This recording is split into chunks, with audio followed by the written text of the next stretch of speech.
Les heures supplémentaires.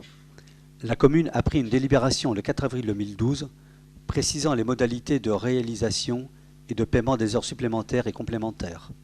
L'examen des heures supplémentaires payées en 2012 n'appelle pas d'observation. La politique globale en faveur du personnel. La politique sociale en faveur du personnel paraît volontariste. Les délibérations relatives au régime indemnitaire permettent d'utiliser pleinement les possibilités d'amplitude et modulation prévues par les textes. Par ailleurs, le ratio promu-promouvable est au taux de 100% et l'avancement se fait au minimum.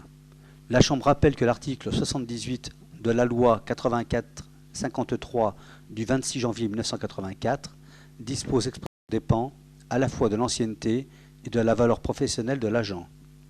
Les actions complémentaires, comme la couverture sociale, permettent également d'améliorer la situation des agents. La politique des emplois aidés est pratiquée de manière significative et la volonté de la collectivité est de limiter le risque de précarité par une titularisation des non-titulaires. De même, plusieurs agents à temps non complet sont passés à temps complet. Depuis 2009, le comité technique paritaire se réunit de 3 à 5 fois par an, produisant des procès-verbaux précis. Il y apparaît que le taux des travailleurs handicapés dans la collectivité, 5,92%, est quasiment celui du taux réglementaire, qui est de 6%. La gestion du personnel, à la lecture des bilans sociaux de 2009, 2011 et 2013, n'appelle pas d'autres observations particulières. Voilà, merci Monsieur Bonin pour cette lecture longue et fastidieuse, pendant laquelle il ne nous a pas échappé que vous êtes sans doute troublé par le procès DSK.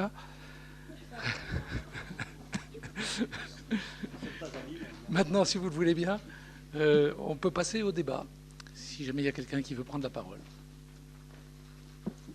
Monsieur Noulot.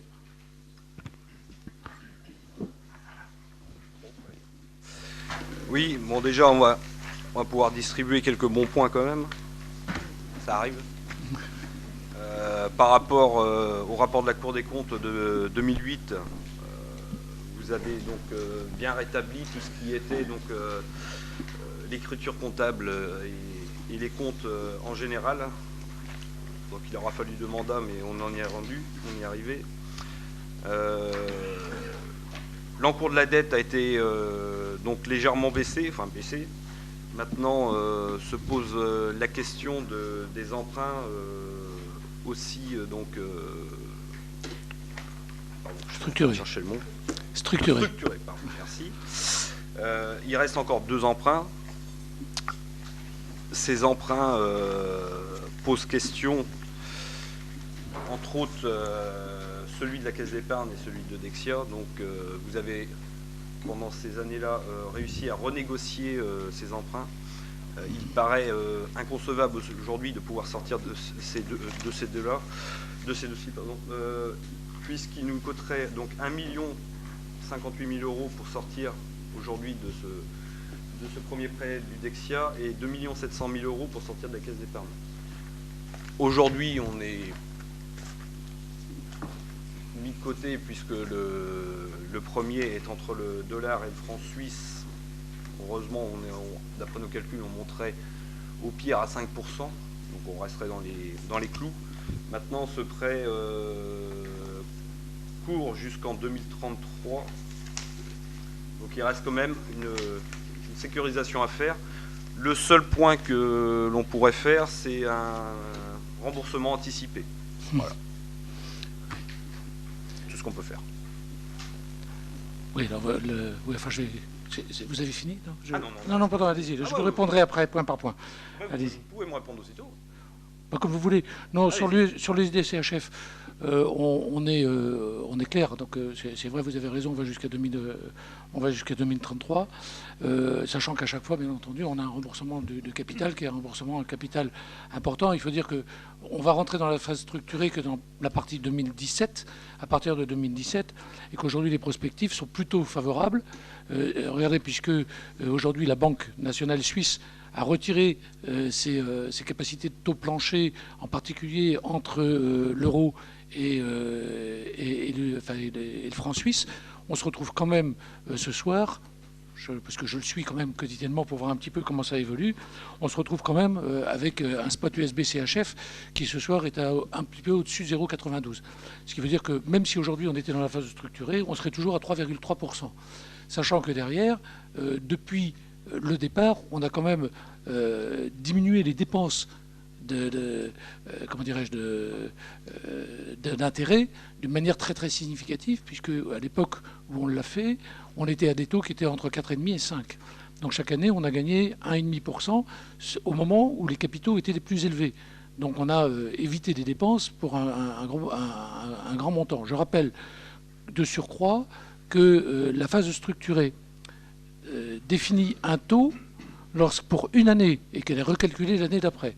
Et je suis d'accord avec vous quand vous dites qu'au pire, on pourrait arriver à 5% sur des montants de capitaux qui sont des montants qui sont plus faibles qu'au départ, et que donc, au bout du compte, on aura un emprunt qui, au pire, n'aurait pas coûté plus cher que si jamais on en avait pris un à taux fixe, et qui, au mieux, peut quand même éviter des dépenses à la ville de Luçon. Le remboursement anticipé par capital fait que, comme tous les emprunts à cette époque-là, fait que si jamais on avait des pénalités à payer, ces pénalités seraient tellement élevées que ça reviendrait à avoir un emprunt qui est aujourd'hui à 17%. Et bien entendu, il est hors de question de rentrer dans ce jeu-là. Je rappelle enfin que sur cet emprunt, nous sommes hors Sarthe-Gisler, non pas parce qu'il est franchement négatif, tout simplement parce que Gisler n'a pas voulu faire de classement sur des emprunts structurés qui avaient des monnaies qui étaient en dehors de celles de l'Europe.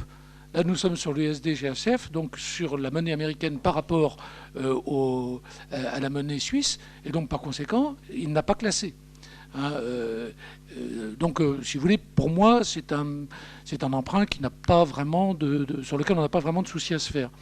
Sur le deuxième emprunt structuré, là, tout le monde se convient de dire que même s'il est au niveau 3, voire 4 de la charte Gisler, on n'a aucun risque aujourd'hui d'avoir une structuration sur cet emprunt. Voilà. Donc, ce que je peux dire sur cette... Et pour l'instant, on a quand même engrangé pas mal de bonus par rapport à ce que ça aurait été si jamais on avait fait des emprunts à taux fixe. Je noterai simplement que selon la Cour des comptes, on a quand même eu une certaine chance d'avoir eu des taux assez bas à cette époque. Tant mieux pour nous. Ou le nez creux. Si vous voulez. Si vous voulez.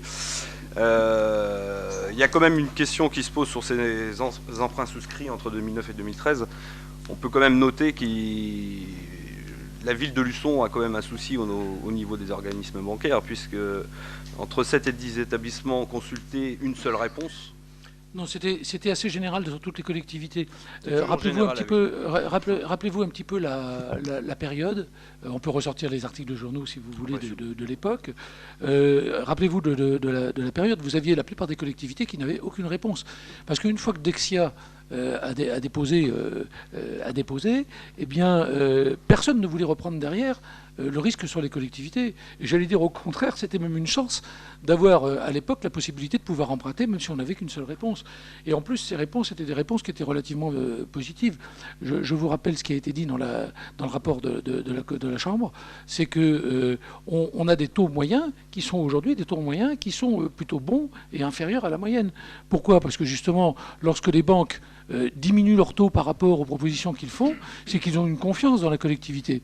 Et il y a une raison à cela, c'est-à-dire que la faiblesse de nos dépenses de fonctionnement et l'enrichissement de nos recettes de fonctionnement nous montre au contraire aujourd'hui qu'on a cette capacité de pouvoir le faire et que les problèmes structurels qui existaient sur les finances de la ville de Luçon depuis 20, 30 ans, et même peut-être au-delà, parce que je n'ai pas pu aller au-delà, eh bien, aujourd'hui, n'existent plus.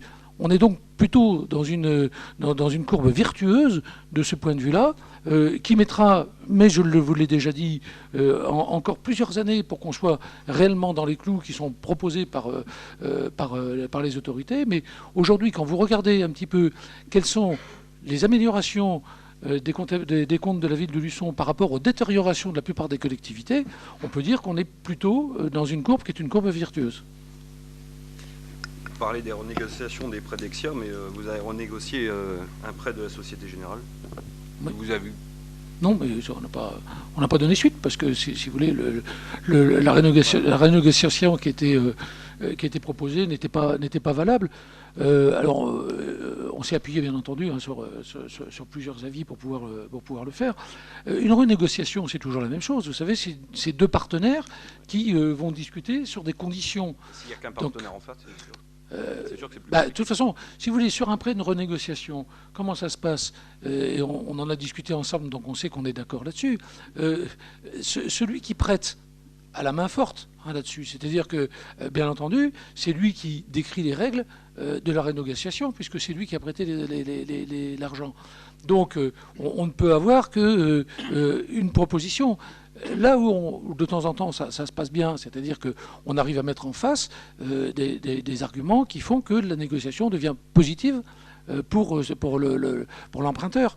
Bon, ça n'a pas été le cas sur celui-là, ça a été le cas sur d'autres emprunts. Quand on peut avoir une renégociation qui est intéressante, on le fait. Quand ce qui est proposé et ce qu'on arrive à en tirer n'est pas intéressant, on ne le fait pas. C'est logique, hein, c'est les règles du marché. Les deux derniers prêts, on ne les remodifiera pas. Pardon ? Les deux derniers qui restent ne seront pas remodifiés. Au jour d'aujourd'hui, enfin aujourd'hui, non. Je ne dis pas que dans 2, 3 ans, 4 ans, les choses ne vont pas se faire. Regardez, quand on prend par exemple les histoires des prêts structurés, vous savez pourquoi les banques, malgré la pression du gouvernement aujourd'hui, ne renégocient pas à d'autres taux les prêts structurés? C'est parce que les banques elles-mêmes ont fait ces prêts structurés auprès de banques étrangères. Donc, si vous voulez, elles-mêmes, les banques sont coincées. C'est ce qu'on appelle les swaps et ils sont derrière. Voilà, tout à fait. Hein, alors, ils ont une capacité de swapper que nous, on n'a pas, puisque c'est une chose que j'ai tenté de faire avec un certain nombre d'établissements bancaires, justement parce qu'on avait un taux moyen, un taux moyen sur nos emprunts qui était relativement faible, c'est-à-dire de les swapper contre taux fixe. Alors qu'est-ce qu'un swap? Je le rappelle brièvement, c'est-à-dire que vous avez tout simplement un échange qui est fait, c'est-à-dire que vous donnez l'ensemble de votre endettement ou un endettement à taux variable et vous l'échangez contre un endettement à taux fixe. L'avantage pour les banques dans ces cas-là, c'est qu'ils swappent à la fois certains taux fixes et certains taux variables. Si bien que quand les taux variables augmentent, les taux fixes deviennent intéressants et inversement.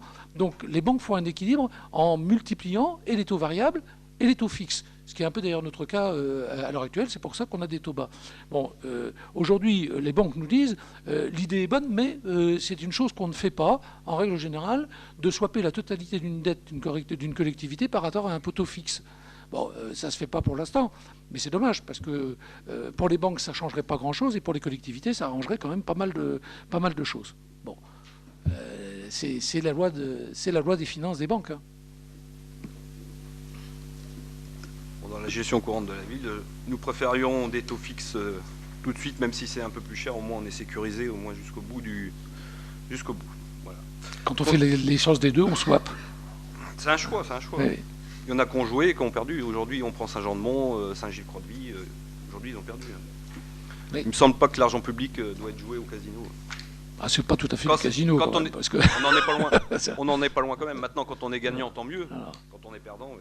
c'est quand même pas du casino. Ensuite, concernant... Je vous réponds quand même sur le casino. Oui. Je vous rappelle que lorsqu'on a fait des emprunts structurés, on les a fait sur le Libor, sur le Ribor et sur le spot USD CHF.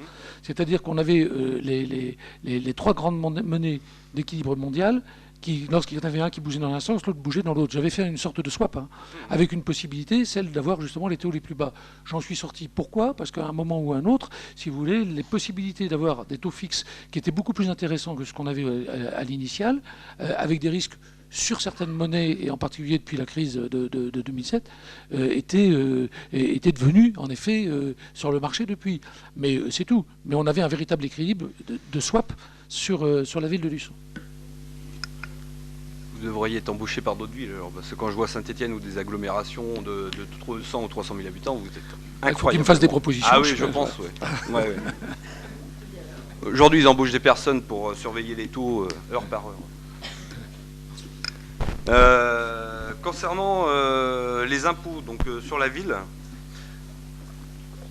nous, on reste persuadés, exactement comme la Cour des comptes, que si les bases sont bien faibles, ça je suis d'accord avec vous, il y a un manque à gagner et ça, il faudra bien qu'on y arrive un jour. Il faut me donner la recette, hein, parce que l'État ne me l'a toujours pas donné. Non, mais de ce côté-là, on est tout à fait d'accord avec vous. Il y a un souci et il va falloir qu'on y arrive un jour. Par contre, quand vous dites que le choix, quand la Cour des comptes dit qu'il n'y aurait... Pardon, la Chambre observe cependant qu'en valeur absolue, ceux des habitants qui sont aussi des contribuables payent à l'unisson davantage d'impôts locaux qu'il en aurait payé dans les villes de taille comparable. Vous nous dites que vous avez fait le choix... d'exonération. Oui, d'exonération. Mais il me semble qu'en 2009, vous avez fait sauter ces exonérations. On en a fait sauter certaines, pas toutes. Oui. Je vous rappelle que le rapport de la Cour des comptes qui est ici... Non, si, vous en avez un certain nombre. Je vous rappelle que le rapport de la Cour des comptes est depuis 2009.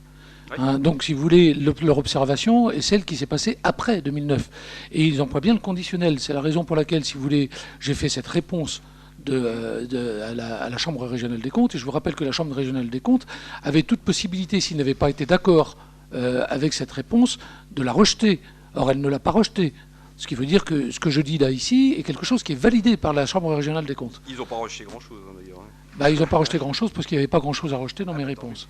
Merci de l'avoir remarqué. Oui, tout à fait. Mais par rapport à 2008, voilà, et c'est le jour et la nuit. Voilà. Merci. Ouais. Merci. On continuera dans ce sens-là, ensemble, je l'espère. Juste un dernier petit point concernant le budget annexe assainissement. Donc là, je suis assez d'accord avec vous. T'arrives. Sur le fait, bon, vous avez dit que c'était un problème technique. On est d'accord que faire des emprunts, c'est... Bon, la Chambre régionale des comptes est dans son rôle. Si le budget peut le faire, voilà. Tant mieux. Aujourd'hui, si on peut se passer d'un emprunt... La Chambre régionale des comptes est dans son rôle de rappeler qu'il y a une règle qui nous dicterait de faire différemment. Restons gaulois et faisons pragmatique et non pas forcément à la règle quand ça arrange tout le monde. Voilà. Nous, on n'a pas grand-chose d'autre à dire. On est resté sur les années donc 2009 à 2013. On aura plus de choses à dire sur 2015, 2016 et 2017. Voilà. D'accord, on verra. Monsieur Gachet veut dire quelque chose ? Ouais. Juste un petit mot pour m'associer aux félicitations que nous a adressées l'opposition. C'est assez rare, donc il faut quand même le souligner. Hein. Et se féliciter aussi. Enfin, je l'ai compris comme ça. Et se féliciter quand même de l'amélioration globale qu'on a, sans entrer dans le détail, sur l'ensemble des activités de la ville. Tout ça sans gêner le fonctionnement des services. Parce qu'on a vu qu'il y avait des restrictions dans certains domaines, mais les services continuent quand même de fonctionner normalement, et ça, il faut s'en féliciter. Moi, je voudrais souligner quand même une chose importante, à mes yeux, c'est l'amélioration des conditions salariales de nos employés. Parce que nous avons la chance d'avoir des employés de qualité, et je crois qu'il était important d'améliorer, de faire ce qui a été fait dans les années qui viennent, quoi. Dans les années passées, pardon. Donc, dommage, encore une fois, que nos bases soient si faibles, parce que ça nous permettrait d'avoir davantage de moyens. Bon, peut-être qu'on arrivera par la suite, comme c'était dit, à trouver des solutions. Pour l'instant, ça n'a pas été fait. Mais ce que je voudrais, c'est donner un coup de chapeau quand même au maire, parce que on le voit travailler, il serre les boulons dans tous les domaines, hein, et je crois que ça a amené des résultats, et je crois qu'il mérite toutes nos félicitations, on peut l'applaudir.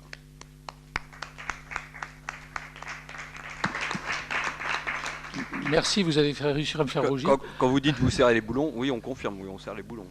Oui, on va les serrer encore plus l'année prochaine, vous allez voir. Hein, mais ça vient d'autres décisions d'ailleurs. Voilà. Donc, il faut avoir le courage de le dire. Mes chers collègues, est-ce que vous êtes d'accord que l'on considère que le débat a eu lieu et que l'on peut acter que les lectures du rapport d'observation définitive de la Chambre régionale des comptes et de la réponse de l'ordonnateur et que l'on peut prendre acte de la tenue des débats qui ont suivi. Nous sommes d'accord ? Donc je vous en remercie. Est-ce que, après cette première heure très fastidieuse, vous voulez qu'on arrête 5 minutes? Bon, après. Très bien. Très bien, parce qu'après c'est un gros truc pour moi. Très bien, donc nous allons continuer. Nous allons passer à la deuxième délibération, si vous voulez, sur le budget principal. Alors, la grosse différence pour les anciens par rapport à ce que l'on a fait jusqu'à maintenant, c'est que nous n'avons pas de compte administratif. Et n'ayant pas de compte administratif, nous votons donc avec un budget primitif, sur un budget primitif, qui est quelque chose qu'on n'a pas l'habitude de voir dans cette Assemblée. Puisque jusqu'à maintenant, on attendait les résultats du compte administratif, c'est-à-dire les résultats de l'année précédente que l'on imputait directement sur l'année suivante.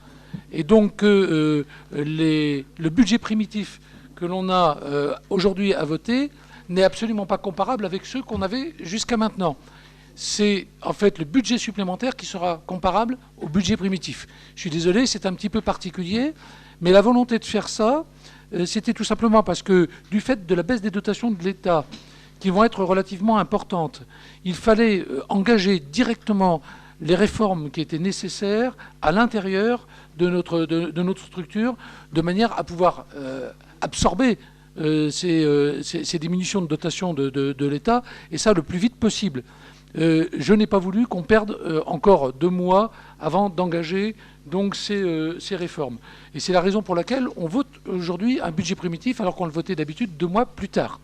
Voilà, donc si vous voulez, ce qui va en être, et vous allez voir au vu de ce budget qu'en effet, il y a un certain nombre de choses qu'il faut faire assez rapidement. Nous allons donc commencer par, si vous le voulez bien, voter donc les taux de l'exercice 2015.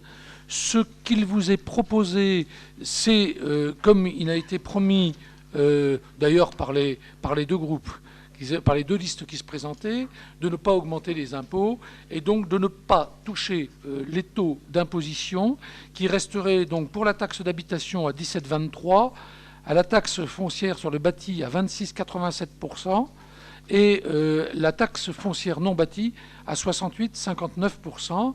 Donc la Commission des finances, le 20 janvier 2015, a donné un avis favorable. Et maintenant, si vous le voulez bien, sauf si jamais il y a des remarques, donc je le soumets à votre vote. Y a-t-il des gens qui sont contre, qui s'abstiennent, qui est pour? À l'unanimité, je vous en remercie.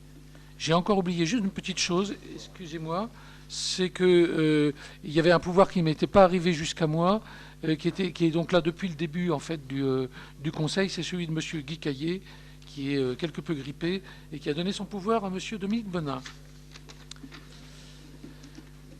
Voilà, alors, nous allons maintenant passer, si vous le voulez bien, au gros morceau du vote du budget primitif. Hein, et là aussi, je vous propose une manière de fonctionner. Je vais vous présenter sur ce diaporama la note de synthèse donc, qui accompagne le budget primitif. J'ai inclus entre les lignes de ces notes de synthèse sur ce diaporama un certain nombre de comptes qui sont dans le budget primitif. Ce que je vous propose, c'est que si jamais vous avez des questionnements ou des précisions, au moment où on passe la diapositive, vous pouvez nous poser des questions. Je crois que c'est là le mieux, parce qu'après, sinon, on est obligé de rechercher, et ce n'est pas toujours facile. Bien sûr, les réactions, les réflexions, les propositions d'ordre général auront lieu aussi à la fin. Mais en suivant compte par compte, ça me semble plus facile pour avoir en particulier des détails auxquels on pourrait répondre, ou si on ne peut pas répondre dans l'immédiat, eh bien, vous donner les détails dans les jours à venir. Donc, nous avons le budget principal, et je commence donc, si vous voulez bien, la lecture de cette note de synthèse. Le vote du budget 2015 déroge à l'habitude luçonnaise consistant à l'associer à l'adoption du compte administratif de l'année précédente. Ceci vient de l'annonce faite par l'État de la réduction drastique de ses dotations auprès des collectivités locales. En effet, l'ampleur annoncée de la diminution des moyens à octroyer aux communes en particulier nous conduit à initier dès le début de l'exercice un ensemble de restrictions des dépenses afin de ne pas augmenter la pression fiscale. Ceci a deux conséquences. Il devient impossible de comparer le budget primitif 2015 au précédent, puisque nous ne pouvons pas imputer les résultats de l'exercice 2014 et nous ne connaissons pas avec exactitude les dotations qui nous seront allouées. Il nous faudra décomposer certaines écritures entre le budget primitif et le budget supplémentaire. On peut citer par exemple l'octroi de certaines subventions en fonctionnement et le montant total des dépenses d'équipement en investissement.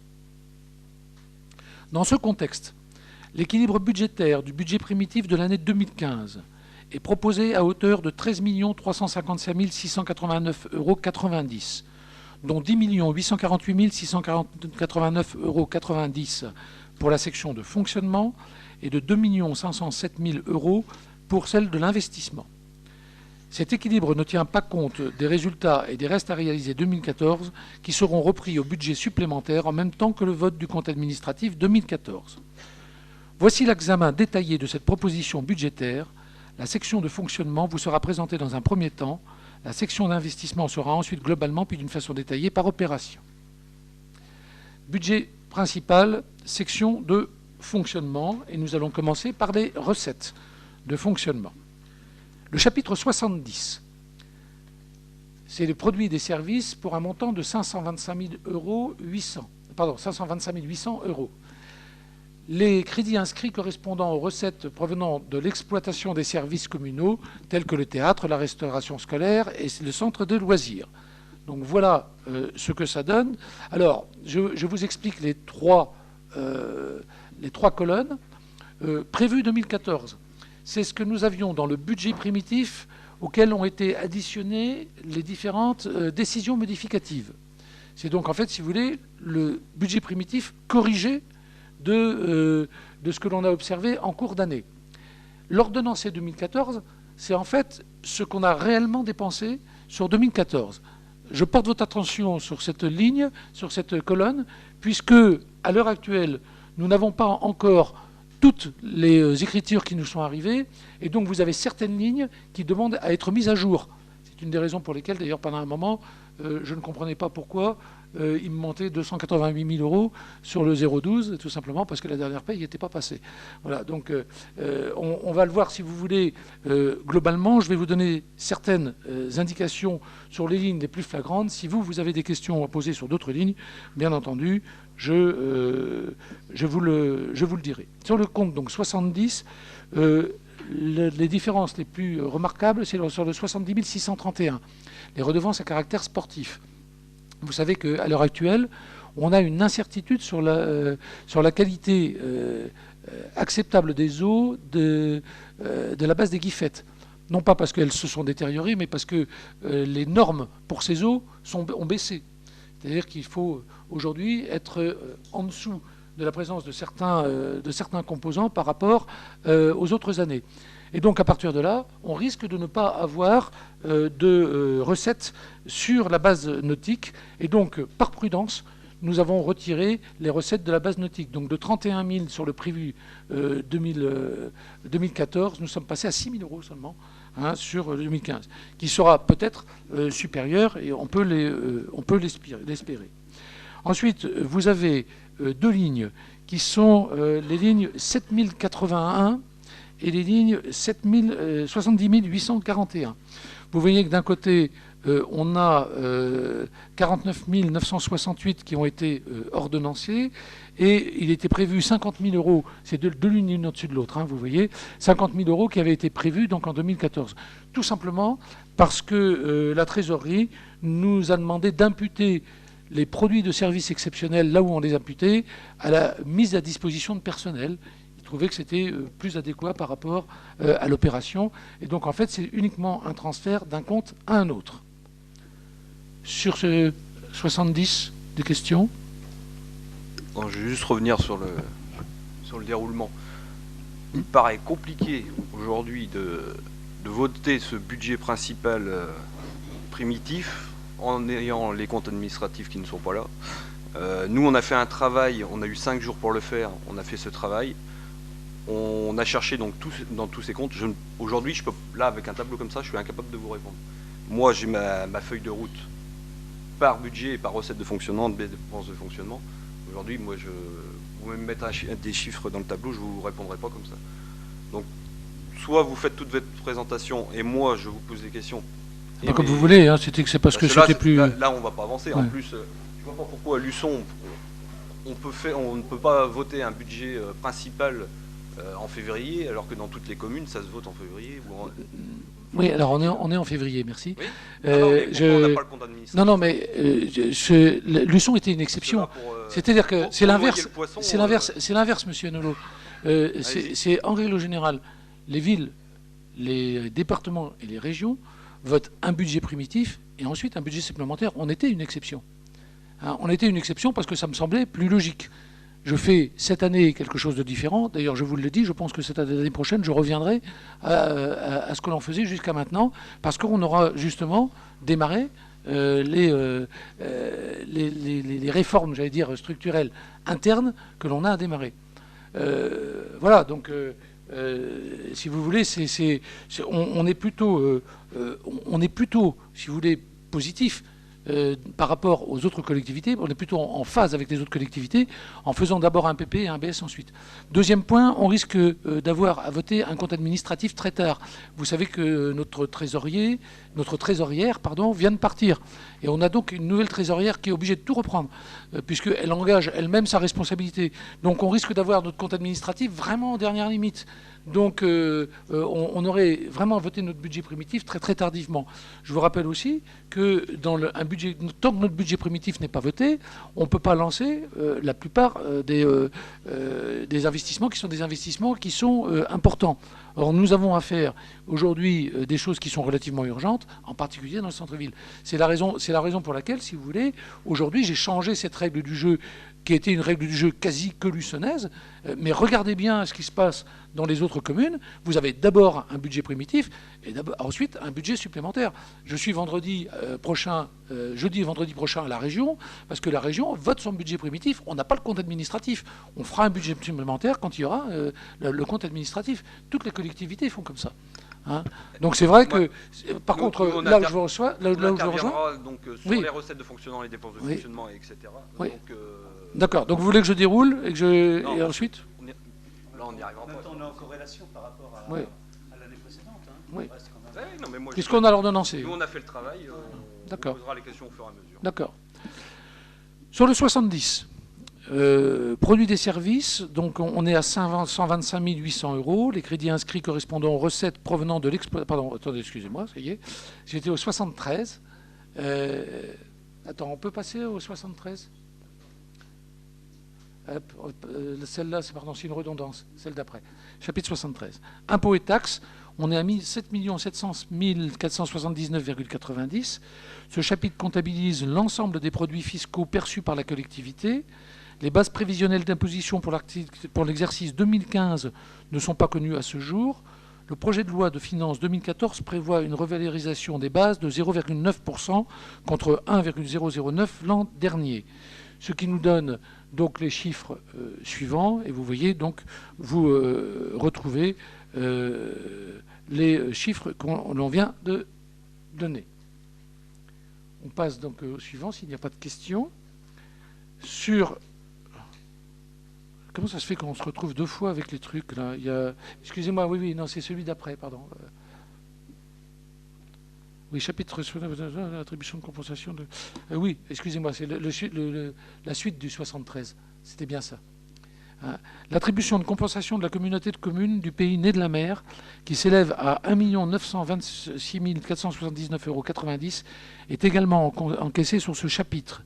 Celui-ci a été augmenté du montant de la participation versée aux SDIS, c'est-à-dire les sapeurs-pompiers, qui est redevenu une compétence communale. Je rappelle qu'autrefois, c'était une compétence de la communauté de communes. Et donc, que la ville de Luçon reversait à la communauté de communes le montant de ce SDIS. Puisque la communauté de communes a été contrainte de rendre à la ville de Luçon donc, cette compétence, il rend en même temps le montant de la cotisation de l'année N-1, ce qui est la règle. Hein, donc par conséquent, on a cette année une attribution de compensation qui a été différente, donc qui a été augmentée donc des 195 000 € de l'année dernière. On retrouvera cette même somme de 195 000 €, donc dépenses du SDIS, en dépenses au chapitre 65 normal. On retrouve également sur ce chapitre les taxes additionnelles aux droits de mutation, la taxe de séjour ainsi que la taxe locale sur la publicité extérieure.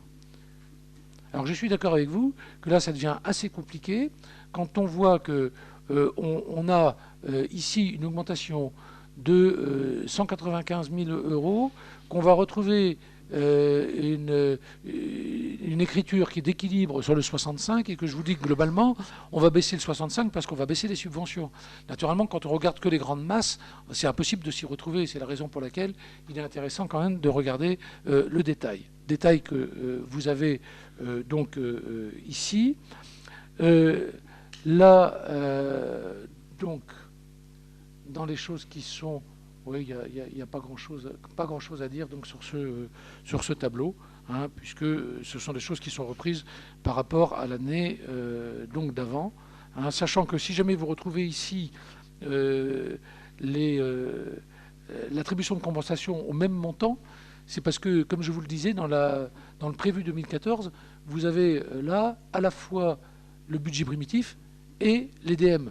Donc on se retrouve, puisque ce qui venait du DIST a été en cours d'année 2014 rendu à la ville sur le budget primitif. Par contre, vous ne trouvez pas le même montant.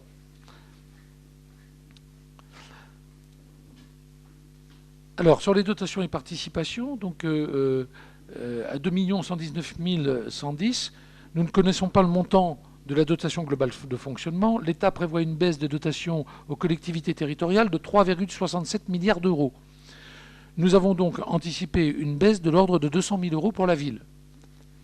Les compensations sur les taxes communales nous seront notifiées en même temps que les bases prévisionnelles d'imposition.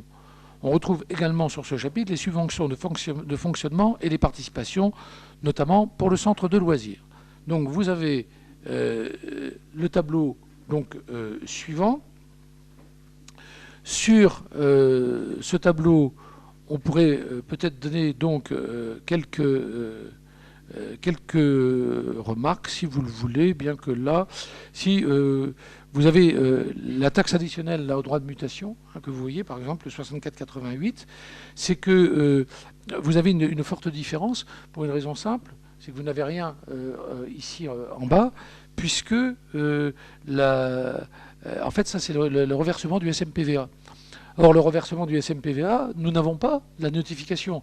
D'ailleurs, on ne l'aurait pas plus hein, au moment du compte administratif, hein, et nous ne l'aurons peut-être pas au moment du budget supplémentaire. C'est la raison pour laquelle vous vous trouvez avec un ordonnancé de 144 000, puisqu'on a eu la notification, et rien cette année.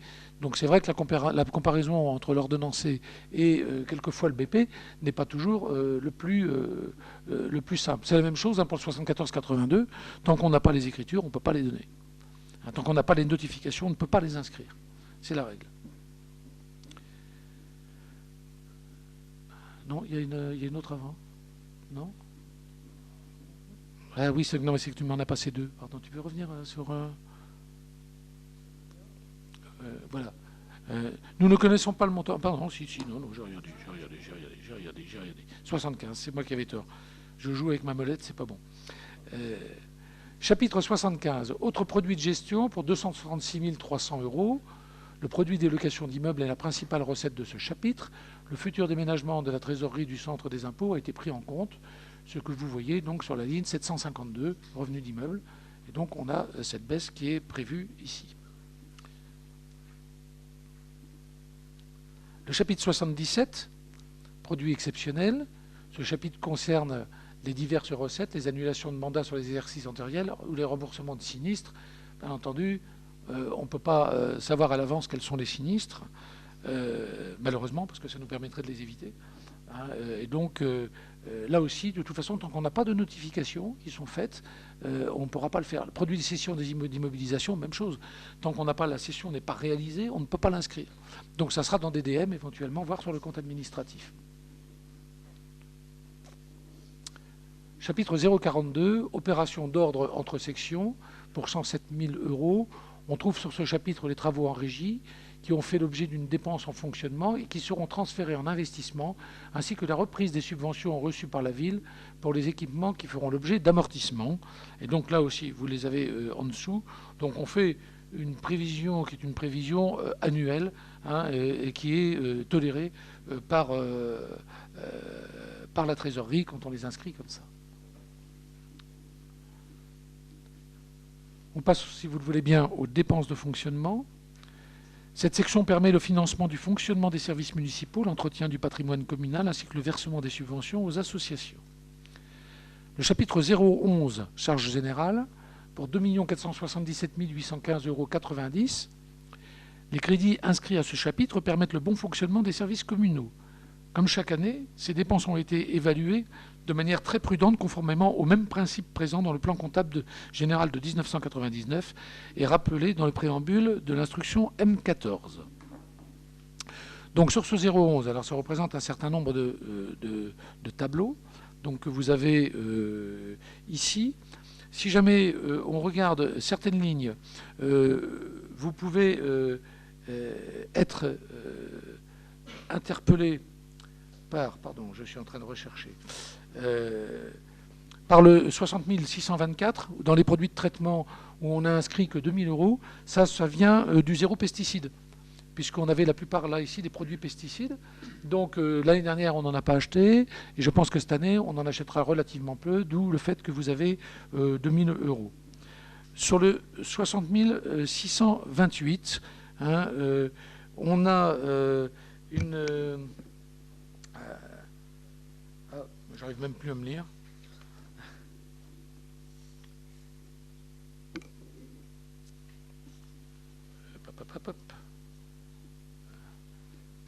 Ah oui, c'est qu'on a en fait différentes choses. Parce que dans ce 60 628, fourniture de non stockées, vous avez un tas d'écritures, et en particulier, vous avez des écritures qui sont passées sur d'autres comptes pour un montant de 295 280 €.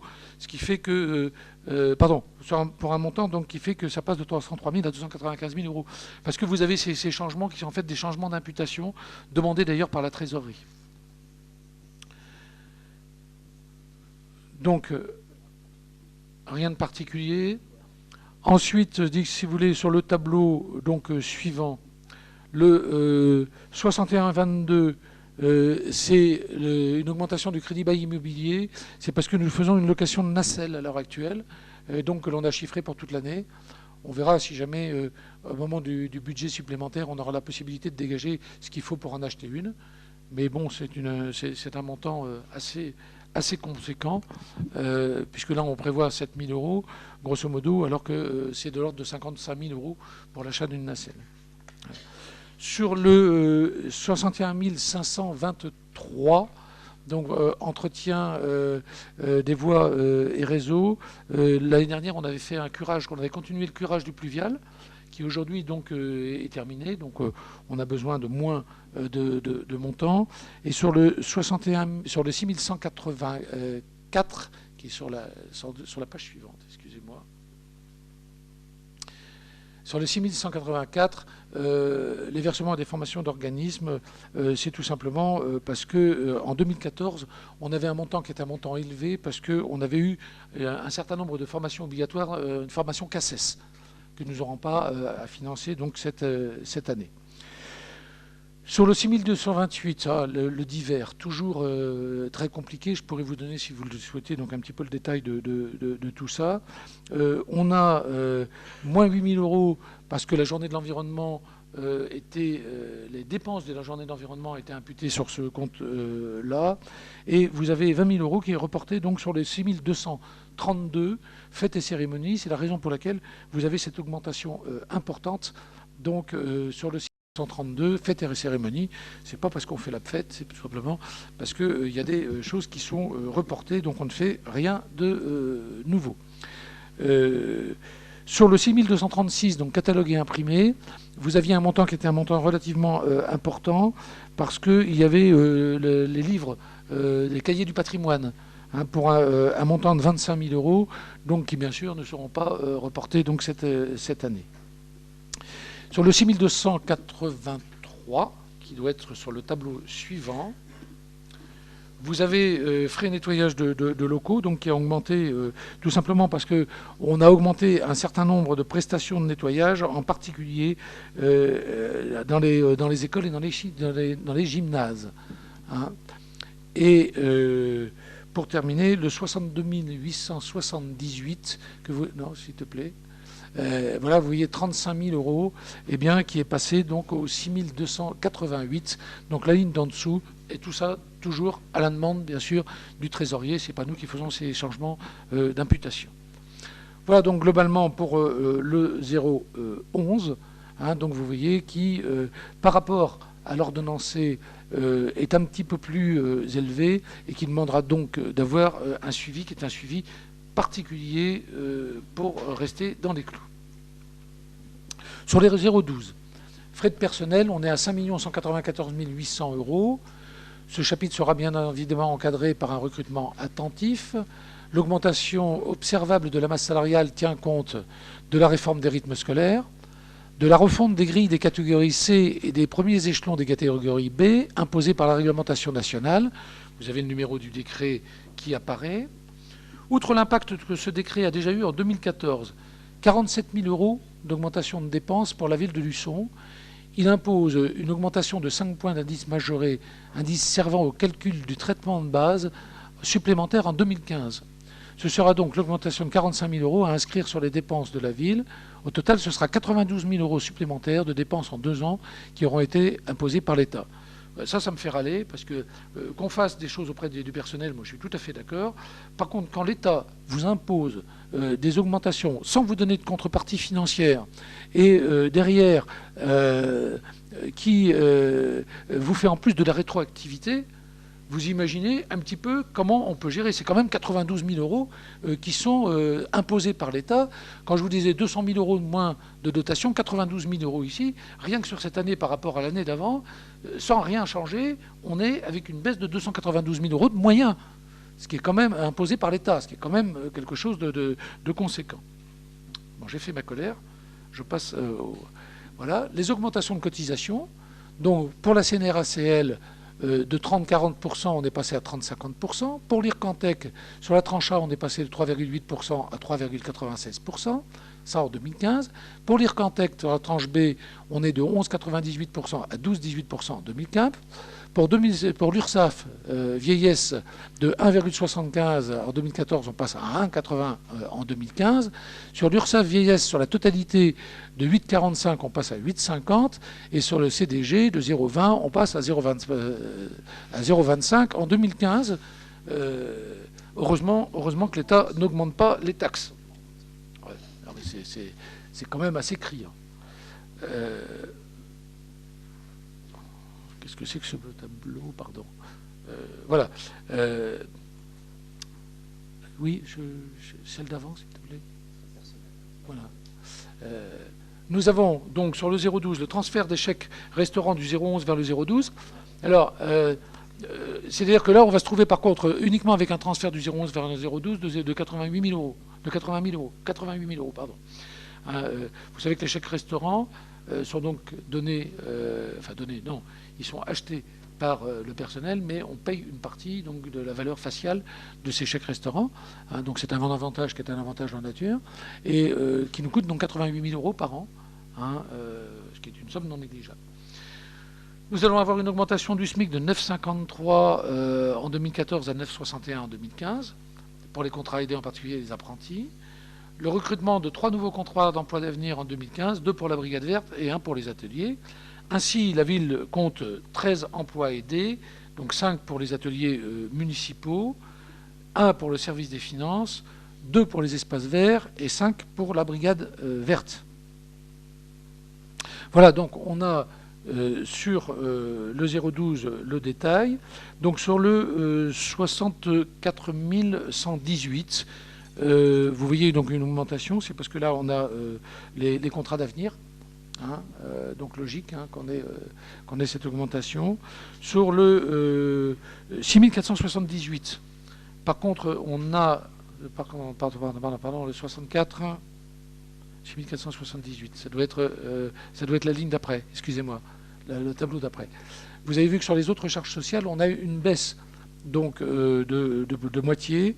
C'est tout simplement parce qu'il y a une diminution de l'obligation de la ville à payer, vous savez, cette taxe sur les personnels handicapés. Tout simplement parce qu'on a plus recours au personnel handicapé sur l'année, et donc on a une diminution de cette cotisation qu'on retrouve ici. Voilà, donc on est, vous voyez, quand même ici à 5 194 800 euros donc pour cette année en prévisionnel. Sur le chapitre 65, autres charges de gestion, on est à 1 230 700 euros. Ce chapitre peut sommairement être divisé en 3 parties. Les participations obligatoires, elles sont obligatoires, les subventions aux associations, les indemnités des élus. C'est ici que l'on trouvera les dépenses des 195 000 euros du SDIS, dont il a été question lors de la présentation du chapitre 73 en recettes. Toujours dans le souci constant de soutenir les associations, la municipalité proposera de voter ultérieurement dans le détail les subventions à attribuer. Donc on peut regarder, donc, si vous voulez, ces comptes qui, je pense, n'appellent pas forcément de discussion. Si sur le 6534, si vous avez la cotisation sociale, participation des élus, si on a eu ça, c'est parce qu'en 2014, il y a eu une régulation en 2013. Hein, c'est-à-dire que tout simplement, on a reçu 2 années sur une année en 2014, donc on l'a baissé. Et si vous avez une diminution donc, de 105 000 euros auprès du CCAS, c'est tout simplement parce que le CCAS va avoir des revenus qui sont des revenus extérieurs qui sont différents, hein, et sur lesquels on va pouvoir, nous, ne pas abonder. Et en particulier, il risque d'y avoir de transfert d'un personnel du CCAS vers la ville. On verra comment cela peut se réaliser. Et donc, ce sera aussi au conseil d'administration du CCAS donc, de valider cette écriture. Voilà. Donc, je continue. Hein. Donc, sur le chapitre 67, charges exceptionnelles, donc on est à 33 000 euros. On retrouve sur ce chapitre les régularisations sur les exercices antérieurs, ainsi que la participation pour le lotissement Michel Meuil, qui a été voté en fin d'année dernière. Hein, donc, vous le voyez donc, en bas, hein, ce sont les 260 000 euros, bien sûr, qui ne sont pas aujourd'hui inscrites, hein, pour l'année donc 2015.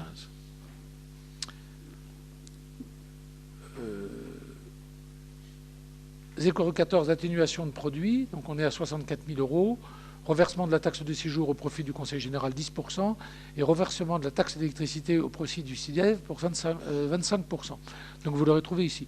J'attire votre attention sur une chose qui va nous arriver, puisqu'il n'y a plus que 5 collectivités en Vendée qui ne reversent pas la totalité de la taxe sur l'électricité. Le CIDEV étant aujourd'hui dans une position à pouvoir faire des remises sur les travaux plus importantes. Il m'a été demandé d'étudier la possibilité que d'ici la fin du mandat, nous reversions 100% de cette taxe sur l'électricité pour pouvoir bénéficier des subventions qui sont des subventions plus importantes.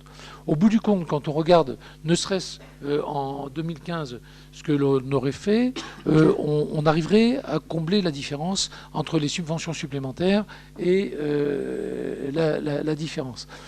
Ça représente quand même une somme coquette, hein, puisque la taxe sur l'électricité, c'est 250 000 euros. Hein, bon, on en reverse un quart. C'est donc quelque chose qu'il va falloir absorber. Mais du coup, on va avoir des subventions, parce que sinon, on aurait 0 subvention. Hein. Toutes les collectivités qui ne vont pas reverser 100% auront 0 subvention. Donc c'est un calcul à faire. Et au bout du compte, on devrait être gagnant. Mais il va falloir être attentif. C'est là encore une nouvelle contrainte qui nous est imposée. Le 0,23, virement à la section d'investissement pour 635 374 euros, témoin d'une bonne capacité d'autofinancement, compte tenu que nous n'avons pas repris des excédents de l'année précédente. Ce chapitre permet d'alimenter la section d'investissement et les opérations à réaliser. Alors bien sûr, sur le prévu, on était plus élevé, mais quand on aura les résultats de l'année d'avant, vous verrez qu'on sera beaucoup plus élevé que les 967 000 de 2014. 0,42, les opérations d'ordre de transfert entre sections pour 543 000 euros. On retrouve ici l'amortissement des matériels. Donc ça, je vous fais grâce et faites-moi gaffe aussi, je vous en prie, du calcul. C'est un calcul très technique, hein, qui est fait par les services de la comptabilité, que d'ailleurs, au passage, je remercie fortement pour tout le travail qu'ils ont fait, ainsi que la direction générale, en la personne de Mme Kasmirzak et de Mme Rossignol, qui ont bien sûr beaucoup œuvré pour monter ce budget. Voilà donc l'équilibre global du budget de fonctionnement. Quand monsieur le chef de cabinet sera réveillé pour nous passer le... Voilà, merci. Du budget donc, de fonctionnement. Donc, vous voyez donc ici les chiffres qu'on a égrenés tout au long de cette première partie de démonstration donc, du fonctionnement et qui s'équilibre bien entendu. Et le détail vous en a été donné donc plus haut. Si vous le voulez bien, on passe au budget principal, section d'investissement, avec 2 507 000. Les crédits inscrits ici permettent la réalisation des aménagements indispensables au bon développement de la commune, ainsi que des achats de gros matériels nécessaires au fonctionnement des services. Dans les recettes d'investissement, nous avons un virement de la section de fonctionnement, c'est ce que l'on vient de voir en compte 0,23 en dépenses de fonctionnement. Il sera bien sûr réajusté lors du vote de budget supplémentaire.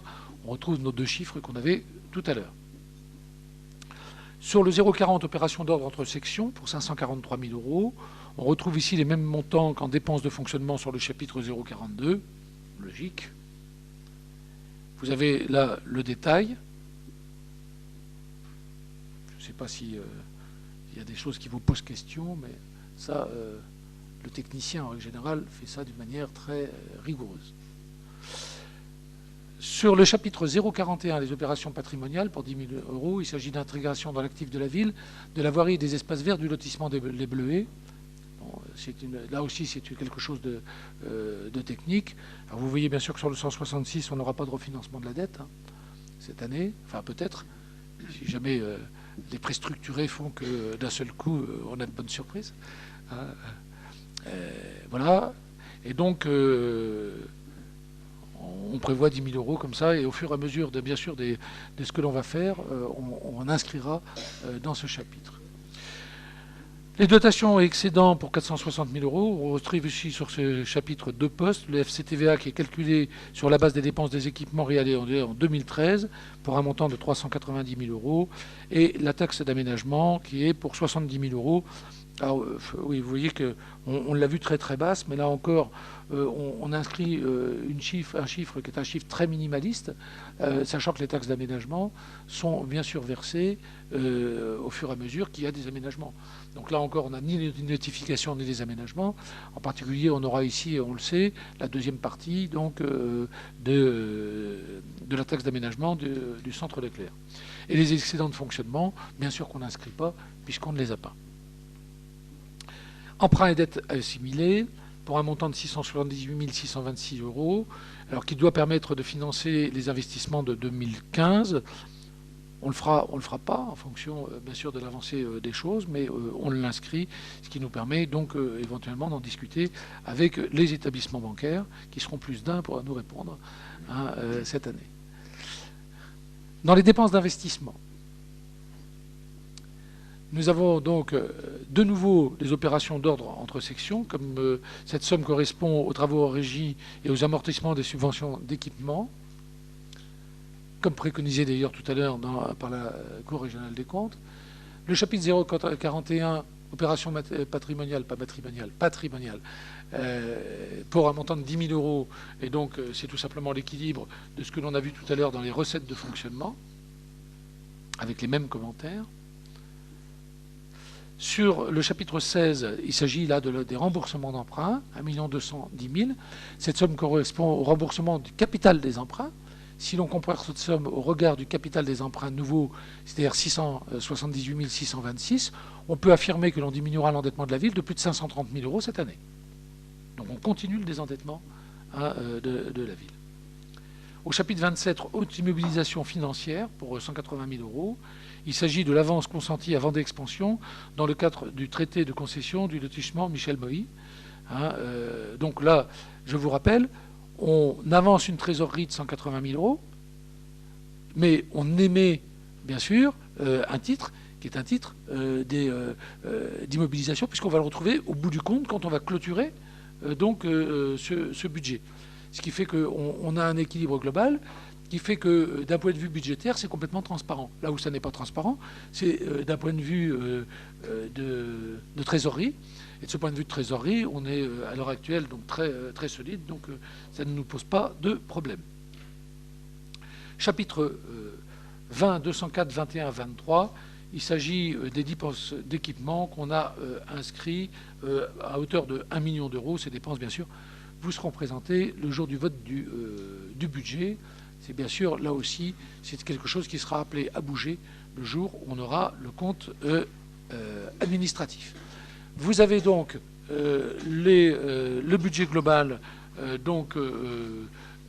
d'investissement qui est vu dans ce tableau récapitulatif et qui reprend les chiffres que je viens de vous présenter.